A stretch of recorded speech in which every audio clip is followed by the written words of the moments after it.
Hi friends, welcome back to our channel. So friends, మనకు రైతు రుణమాఫీకి సంబంధించి లేటెస్ట్గా అప్డేట్ అవడం జరిగింది.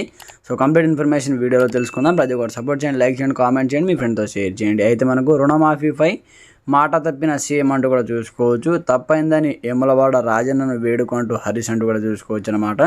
వేములవాడ రాజన్నపై ఒట్టు పెట్టి రైతులకు రుణమాఫీ చేస్తానని చెప్పిన సీఎం రేవంత్ రెడ్డి పూర్తి స్థాయిలో రుణమాఫీ చేయకుండా మాట తప్పారని సిద్దిపేట బీఆర్ఎస్ ఎమ్మెల్యే హరీష్ రావు అన్నారు. సాకుల పేరుతో రుణమాఫీ సరిగా చేయలేదని, రాజన్న దగ్గరికి వచ్చి తప్పైందని అని వేడుకో అని సూచించారు. కాంగ్రెస్ అధికారంలోకి వచ్చిన ఆ 11 నెలల్లో ప్రజలు ఏం కోల్పోలేదో ఆధారాలతో చెప్పడానికి తాము సిద్ధంగా ఉన్నామని, కాంగ్రెస్ పాలనలో ప్రజలు ఏం పొందారో చెప్పడానికి మీరు సిద్ధంగా ఉన్నారా అని ప్రశ్నించడం జరిగిందంటూ కూడా చూసుకోవచ్చు.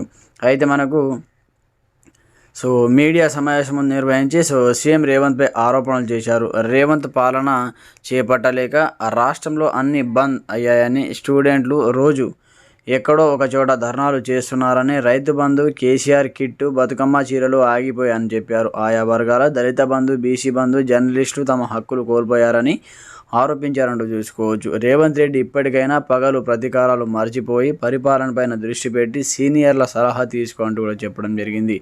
4 ఏళ్ల టైం ఉందని 4 రాళ్లు వెనుక వేసుకొని వెళ్తా అనుకుంటున్నావేమో, కానీ కేసీఆర్ 100 ఏళ్లు ముందుకు తీసుకెళ్లిన రాష్ట్రాన్ని నువ్వు వెనక్కి తీసుకోబోతున్నావని హరీష్ రావు ఆరోపించారు. రాష్ట్ర వ్యాప్తంగా రైతులు ధాన్యం అమ్ముకోవడానికి ఇబ్బంది పడుతున్నారని చెప్పారు.